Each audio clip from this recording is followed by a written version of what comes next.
Abre a tua Bíblia lá no segundo livro de Reis. Segundo livro de Reis. Capítulo 4.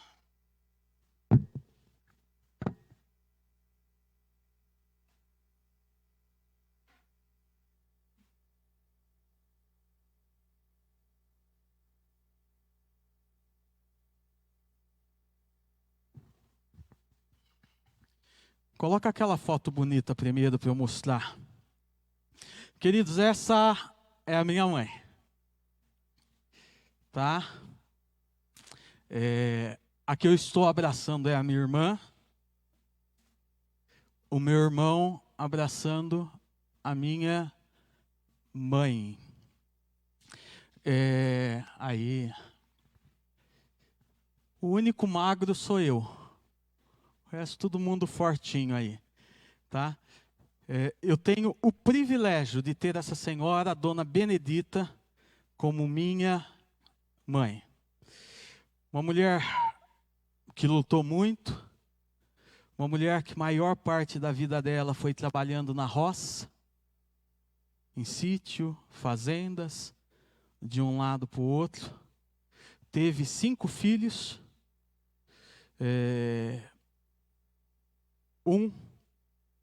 ela perdeu no começo da vida, nos primeiros meses, e outra ela perdeu com 1 ano e pouquinho. Mas vingou esses 3. Né? Eu sou o mais velho, depois vem a minha irmã, e depois vem o meu irmão. Meu pai gostava muito de juntar nomes, e a minha mãe chama Benedita, o meu pai chama Benedito, o meu avô materno chamava-se também Benedito. O meu pai também chamava, que já é falecido. Então, tudo indicava que eu seria o Ditinho. Tá? O Benedito também. Mas Deus abençoou que meu pai morava num sítio, e havia um senhor que havia se divorciado, a esposa tinha levado o filho embora, e esse senhor ficava constantemente pedindo para minha mãe e para o meu pai colocar o nome de Wagner, que era o nome do filho. Então, eu me tornei o Wagner, graças a Deus. Daí a minha irmã nasceu, e meu pai gostava de juntar os nomes, e até hoje a minha mãe não sabe explicar aonde que ele encontrou o nome Vilceli. Né? E quando a gente era criança, bagunçava muito com ela e falava, eu vi você ali. Né? Essa junção. E o meu irmão foi o último, chama Wanderson.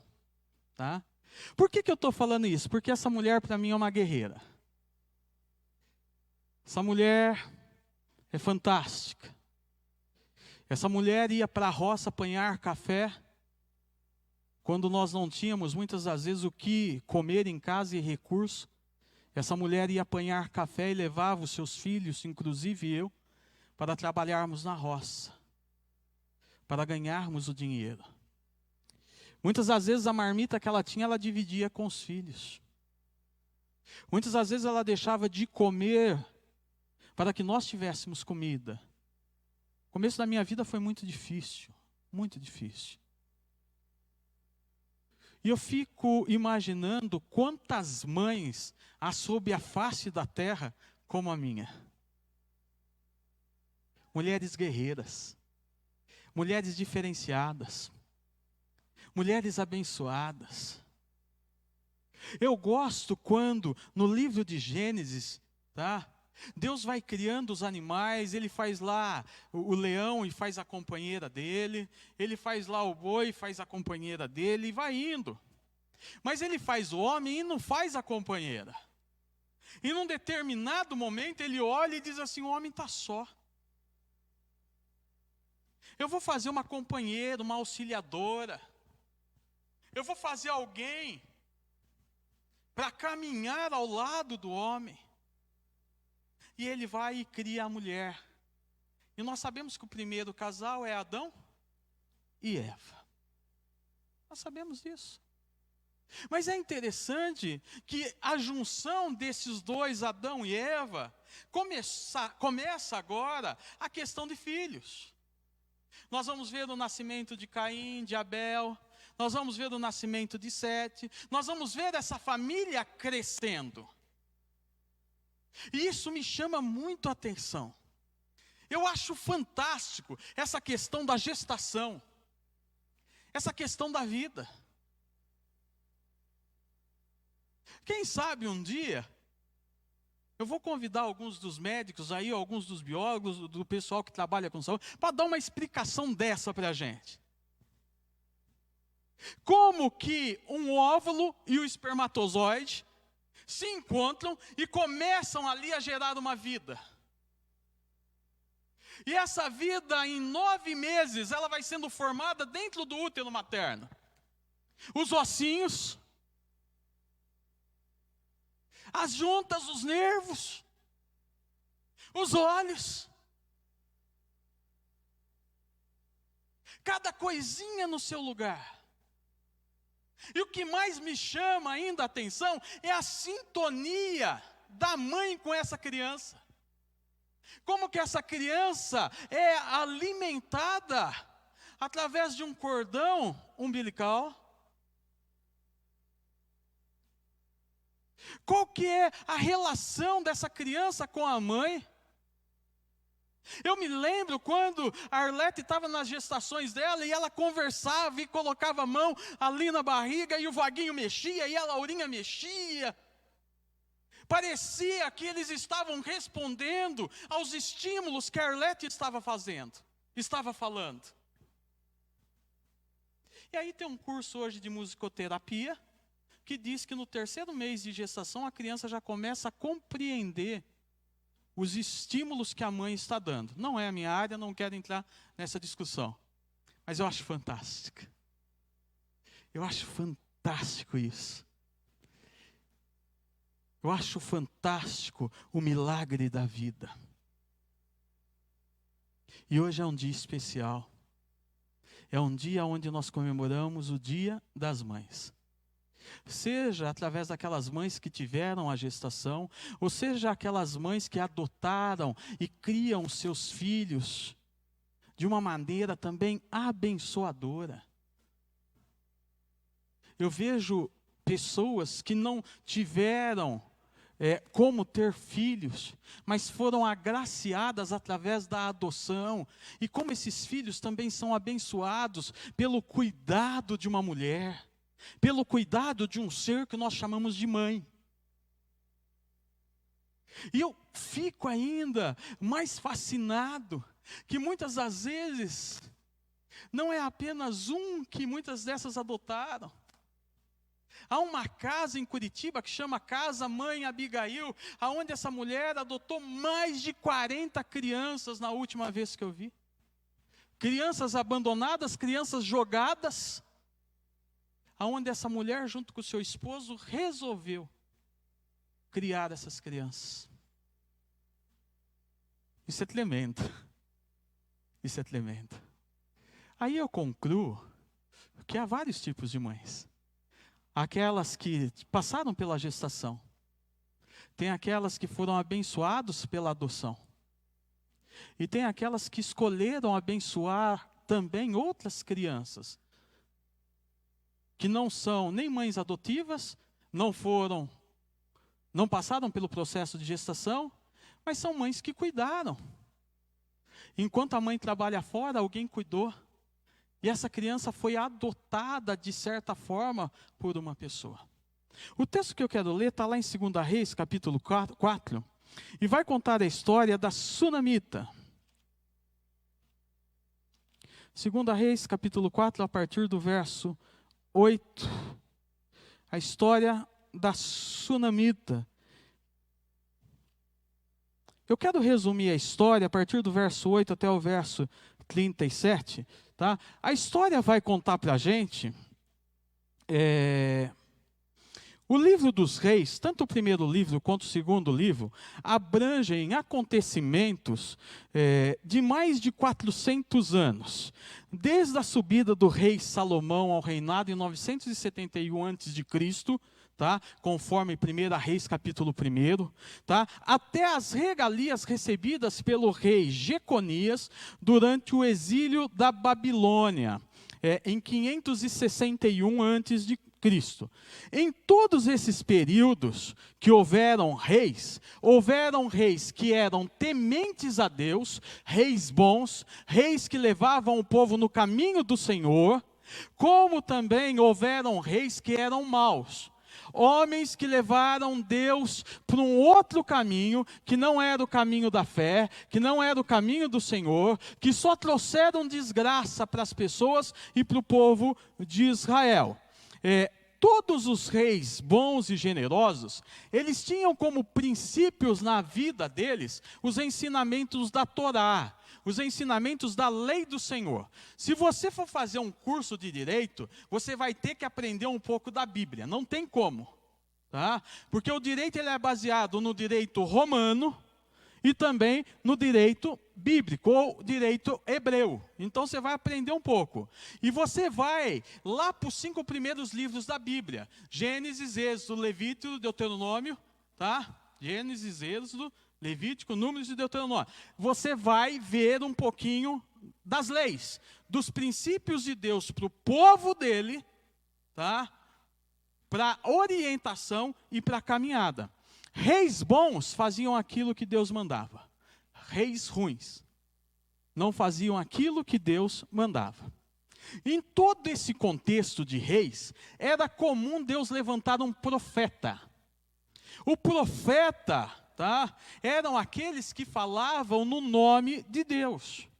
Os profetas eram conhecidos como a boca de Deus, os representantes do eterno na face da terra. Um autor que eu gosto muito, chamado Ivo Storniolo, ele é um comentarista bíblico, ele diz que os profetas eram os arautos da consciência popular. O que é isso? Os profetas eram aqueles que se levantavam em praça pública e falavam assim: Rei, o que o senhor está fazendo é errado. Rei, o que o senhor está fazendo, glória a Deus por isso, porque isso é de Deus. Os profetas eram esses homens. E no contexto do versículo 8 até o versículo 37, a gente vai ver o surgimento do profeta Eliseu. O profeta Eliseu é aquele que vai suceder o profeta Elias.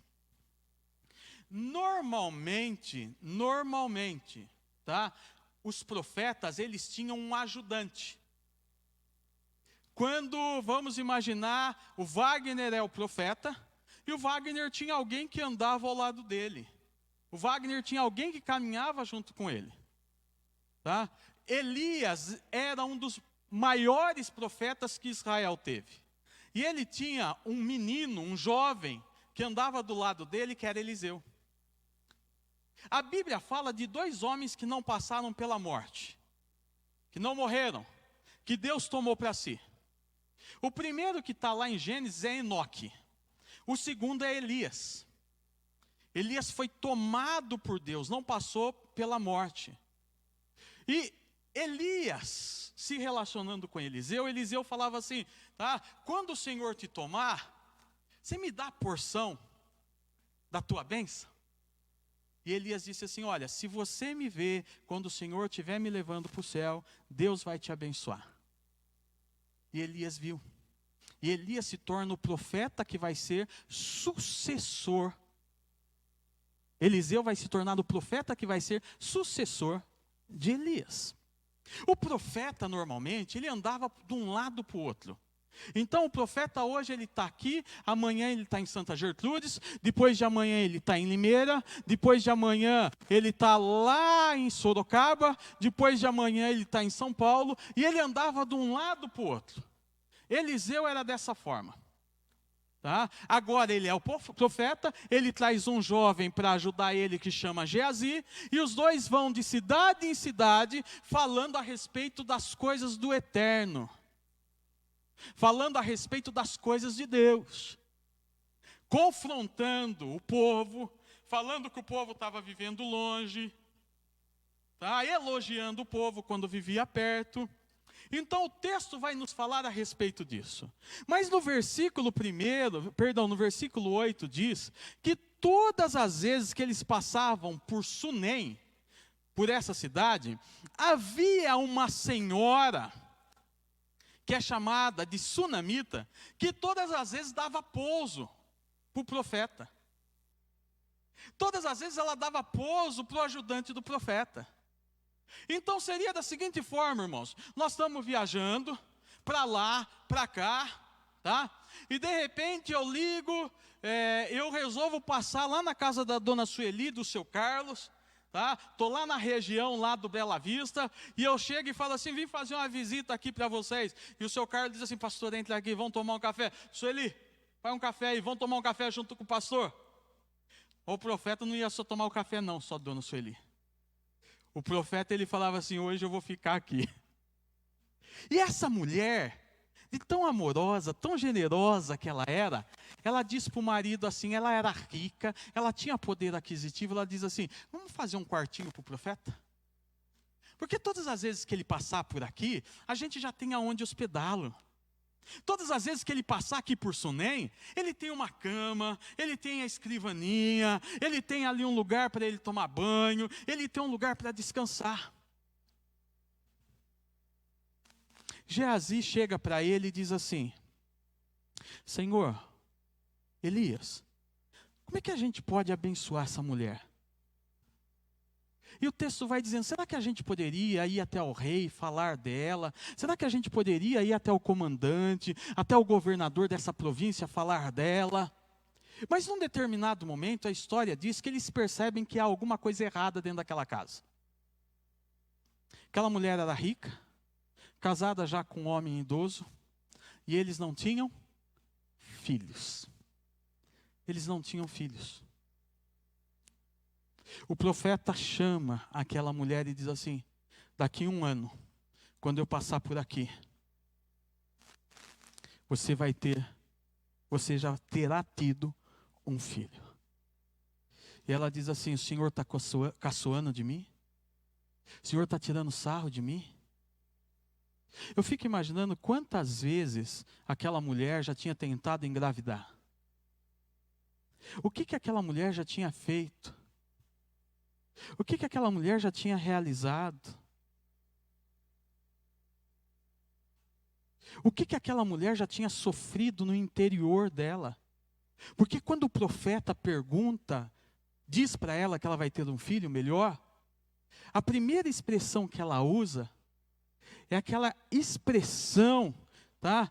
O Senhor está tirando sarro de mim. E aí a gente vai começar a viver uma cena interessante nos próximos versos. Nos próximos versos a gente vai ver que ela tem um filho, mas que num determinado dia o marido resolve ir para as plantações colher, quem sabe milho, quem sabe outra coisa, e ele resolve levar aquela criança que nasceu da promessa que o profeta Eliseu tinha feito. Mas aquela criança vai para o campo e aquela criança começa a passar mal. Quem sabe insolação, não sei. E o pai chama um dos funcionários e diz: olha, pega esse menino, leve até a mãe. E o menino é levado até a mãe. Ela pega esse menino no colo, senta com ele. E num determinado momento esse menino se desfalece. Esse menino morre. Morre. Queridos, aqui começa uma trajetória interessante desse texto. Porque você já imaginou? Você é presenteada ou presenteado com um filho. E quem sabe a idade desse menino, 5, 6 anos, para estar ali no campo com o pai. Mas aí essa criança vem a óbito. Essa criança vem a óbito. E aqui a gente começa a ver atitudes, umas características dessa mãe abençoada que a gente precisa ter no século 21. Nós precisamos ter as características da sunamita. Porque a sunamita, ela é uma mãe abençoada. E a primeira coisa que eu quero que você leve para casa é que mães abençoadas também enfrentam dores e perdas na sua caminhada. Dores e perdas fazem parte da vida do cristão. A gente precisa se libertar desse estigma que a gente está inserido, que crente não sofre. Crente sofre. Crente morre. Crente morre. Crente tem problemas financeiros. Crente tem problema também nos relacionamentos. Filhos de crentes também dão trabalho. Não significa que eu sou crente, que a minha vida não vai passar por lutas e tribulações. O que nós vemos nesse contexto dessa mãe abençoada, é ela passando por lutas, é ela passando por tribulações, é ela passando por dores, é ela passando por perdas. Há um conceito errôneo, nós estávamos conversando a respeito disso hoje, aonde parece que está sendo colocado uma teologia, uma nova Bíblia, aonde como cristão eu não vou ter problemas, como cristão eu vou ser eterno, como cristão eu não vou passar pela morte, como cristão você vai passar por tudo isso. Momentos difíceis, momentos alegres, momentos de conquista, momentos de perdas, momentos de tribulação. Há alguns casos na Bíblia que são casos clássicos. Davi foi um grande rei, mas Davi teve dificuldades terríveis com a sua família, e principalmente com a criação dos seus filhos. Jó foi um homem tremendo, homem de fé, mas foi um homem que passou por grandes problemas, a ponto de ele ser contagiado, ser consumido por úlceras no corpo dele, a ponto de ele se sentar na beira da estrada e com cacos de telhas ficar se raspando, porque as dores eram terríveis. Mas era um homem diferenciado. O ciclo de vida e morte estão interligados na nossa caminhada. Se o Senhor Jesus Cristo não voltar antes, a igreja vai passar por lutas. Todos nós vamos passar por isso. E nesse momento a sunamita está vivendo esse quadro difícil na história dela. Ela perdeu o filho. Ela perdeu quem ela amava. Ela perdeu o presente. Ela perdeu o milagre. Quando Lázaro morre, e Jesus depois de 4 dias vai até Betânia, e Lázaro está sepultado, antes dele mandar abrir o templo, o texto diz que ele chorou. Jesus chorou. Então eu quero que você saia daqui nessa noite, baseado nesse texto, com a consciência, tá? Que eu e você vamos passar por lutas, perdas na nossa caminhada. Isso faz parte do ciclo da vida. A minha oração, queridos, é que os teus filhos enterrem você como pai. Que você não enterre o teu filho. Porque eu não tenho a dimensão do que é essa dor. Mas conversando com alguns irmãos que tiveram que enterrar os seus filhos, como é complicado isso. Mas o que eu quero que você entenda é que Jesus não prometeu que nós não teríamos problemas. Ele prometeu que estaria conosco. É diferente. Tá? É diferente. Uma segunda coisa que esse texto nos mostra, que eu quero te deixar nessa noite, é que mães abençoadas têm uma relação profunda e diferenciada com Deus. Diante da perda, diante da luta, diante da tribulação, há 2 atitudes dessa sunamita que me chamam a atenção. A primeira atitude dela é quando ela vê o filho dela que está morto, ela coloca ele numa cama, tá? Ela chama o moço, ela chama o seu marido e diz assim, ó, prepara o burrinho, prepara o animal, que nós vamos até onde o profeta está. Quando acontecia um fato desse, eu não sei se você já ouviu esse termo, carpideiras. Não é alguém que vai carpir terreno, não. As carpideiras eram aquelas que iam chorar os mortos. Então, quando morria alguém, aquelas profissionais já iam lá, tá, para chorar os mortos. E era comum nessa época. Tá? O que acontece aqui? Ela diz para o marido e diz para o servo, ó, pegue a criança, não fale para ninguém, não coloque no alto-falante, não precise divulgar. Tá? A única coisa que eu quero que vocês façam é que cele aí um animal, porque eu vou procurar o homem de Deus. Mesmo diante de profunda dor que ela está vivendo, ela se lembra de quem ela serve. Ela se lembra de quem ela adora. Ela lembra quem é o Senhor da vida dela. E o grande problema nosso é que muitas das vezes nós somos consumidos pela dor, pela perda, pela angústia, pela tribulação, e nós nos esquecemos de quem é o Senhor da nossa vida. Quem que gerencia a nossa vida, a nossa caminhada? Quem, que está coordenando a nossa vida? No versículo 9 do texto que eu não li, a primeira expressão que ela usa, ela fala assim, homem santo. Ela lembra do profeta Eliseu. A segunda característica que me chama a atenção nesse texto, é que ela tem iniciativa, de procurar o profeta.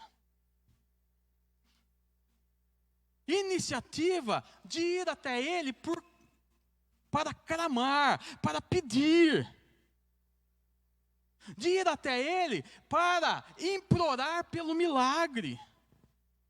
Mães diferentes, mães diferenciadas, são aquelas mães que vivem de joelhos pelos seus filhos. Pais diferenciados são aqueles pais que oram pelos seus filhos. Eu me lembro uma vez, eu comentei algo, depois alguém veio com aquela coisa de chacota, eu disse assim, eu oro pela vida do meu filho, desde o útero da Arlete.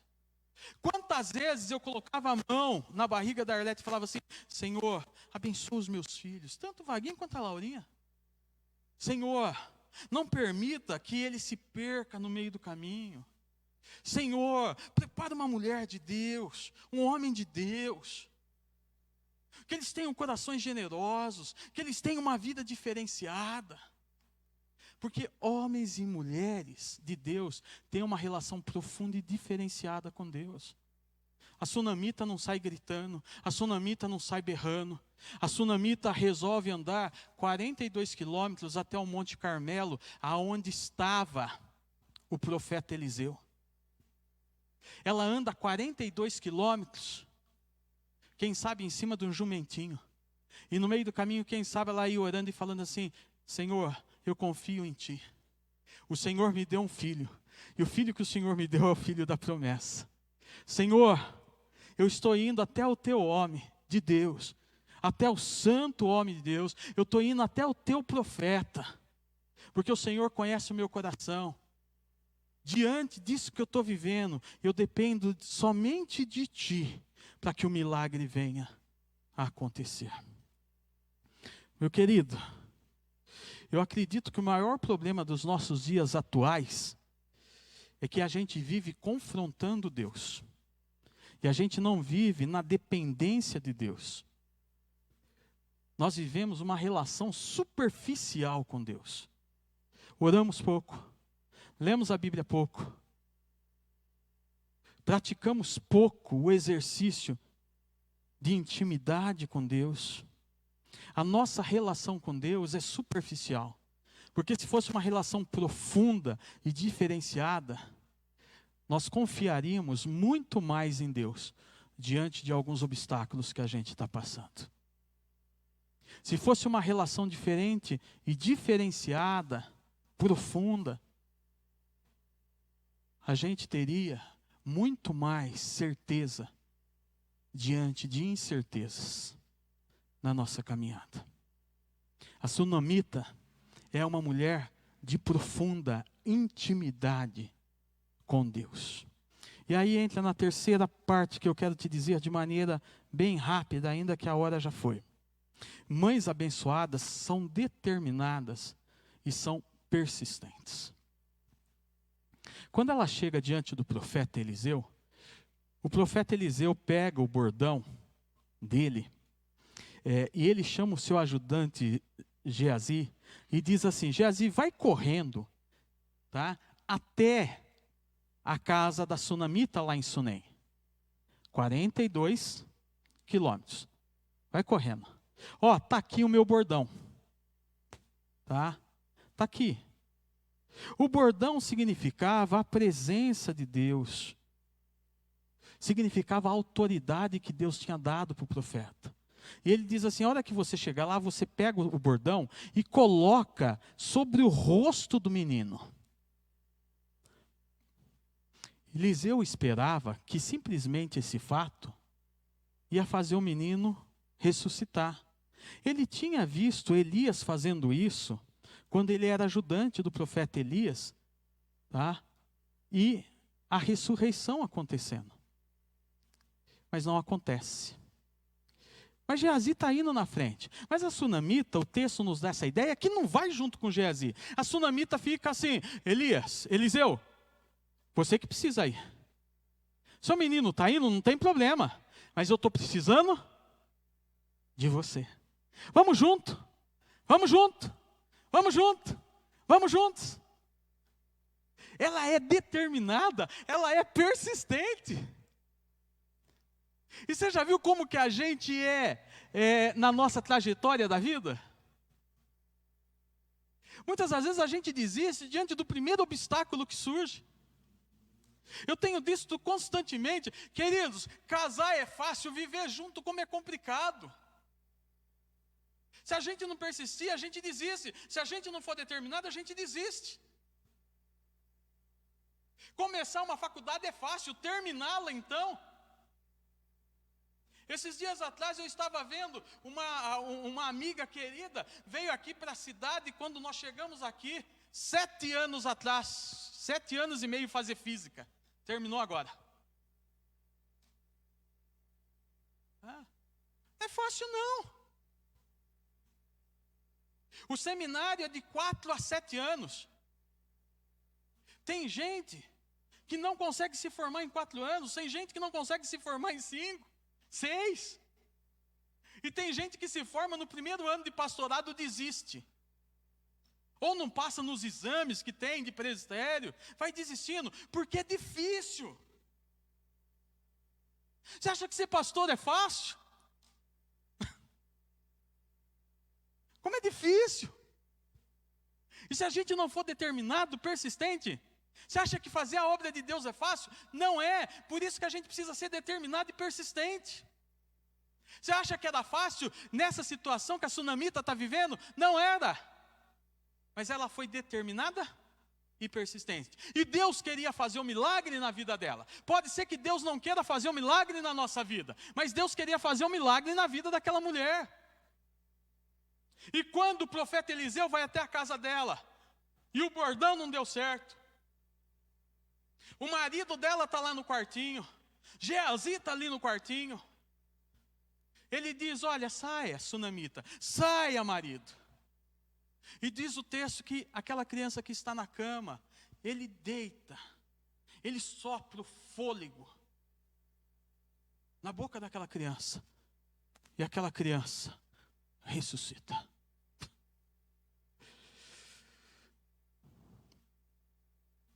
A gente vê que o poder não estava no bordão.